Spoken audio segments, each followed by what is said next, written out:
සම්පූර්ණ වීඩියෝ එක බලන්න. ඔබට නැගෙන ප්‍රශ්න සියල්ලටම මෙහි පිළිතුරු තිබෙනවා. Come to Commercial Bank Contact Center. ඔබේ කාඩ් පත් අංකය, පුද්ගල අනන්‍යතා අංකය හෙවත් පින් අංකය, CVV අංකය, පරිශීලක නාමය හෙවත් යූසර්නේම් සහ මුරපදය හෙවත් පාස්වර්ඩ් අතිශයින්ම රහසිගත තොරතුරු වේ. කිසිවිටෙකත් ඒවා කෙටි පණිවිඩ, විද්‍යුත් තැපෑල හෝ වෙනත් කිසිදු ඩිජිටල් හෝ සමාජ මාධ්‍ය සේවාවන් හරහා අන් අය සමගින් හුවමාරු කර නොගන්න. සුබ දැසන මගේ නම ශිනික ස්ටබඩි සහයවන්නේ.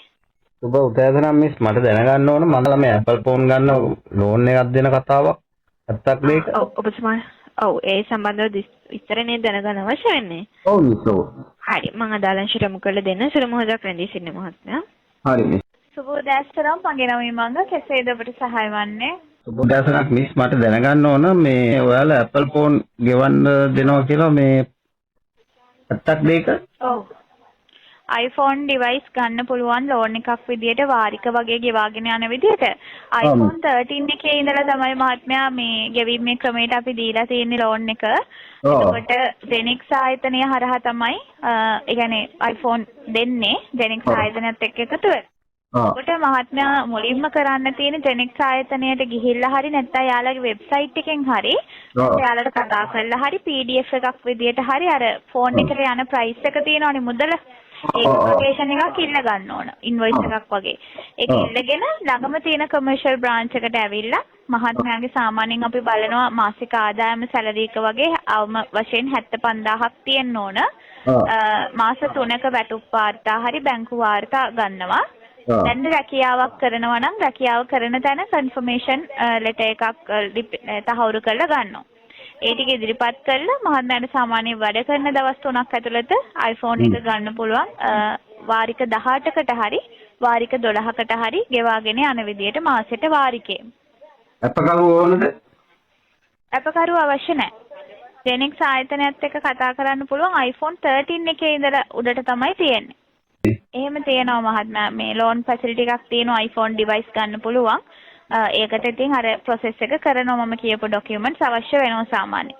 එතකොට පුජ්‍යනික ආයතන වල මේ වැඩ කරා එහෙම ප්‍රශ්නයක් නැහැ නේද? නෑ රජේ වුණත් ප්‍රයිවට් වුණත් මාසික ආදායම කියන්නේ OT නෙමෙයි අර ස්ථීර දීමනා තියෙන fixed allowance ඒවත් එක්ක 75000ක් බලනවා. අවමෝෂේ සැලරි එක කමර්ෂල් account එකකට එනවා නම් ඒ branch එකෙන් apply කරනවා නම් හොඳයි. නැත්තම් වෙන බැංකුවකට නම් සැලරි එක එන්නේ සාමාන්‍යයෙන් අපි මාස 3ක වගේ බැංක් ස්ටේට්මන්ට් හරි වැටුප් වාර්තා ඉල්ලනවා. එතකොට මිස් අර මේ වැටුප එන්න ඕන OTR එකෙන් නැතුවද 75000 තියෙන්න ඕන? OT එක නැත් OT නෙමෙයි අර සාමාන්‍යයෙන් දෙනවනේ ෆික්ස් allowance එකක්.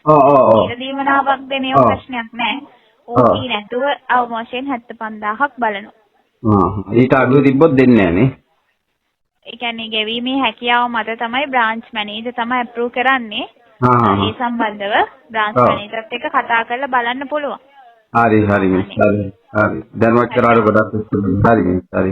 කමර්ෂල් බැංක් කැමතුවට සුබ දවසක්. ඒවත් එක්ක 75000ක් බලනවා. අවමෝෂේ සැලරි එක කමර්ෂල් account එකකට එනවා නම් ඒ බ්‍රාන්ච් එකෙන් apply කරනවා නම් හොඳයි.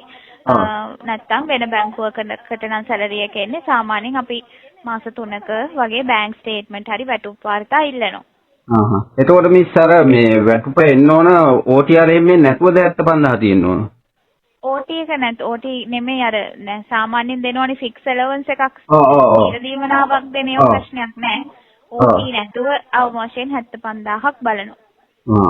ඊට අඩුව තිබ්බොත් දෙන්නේ නැහැ නේ. ඒ කියන්නේ ගෙවීමේ හැකියාව මත තමයි බ්‍රාන්ච් මැනේජර් තමයි අප්‍රූව් කරන්නේ. ඒ සම්බන්ධව බ්‍රාන්ච් මැනේජර්ත් එක්ක කතා කරලා බලන්න පුළුවන්. හරි මිස් හරි.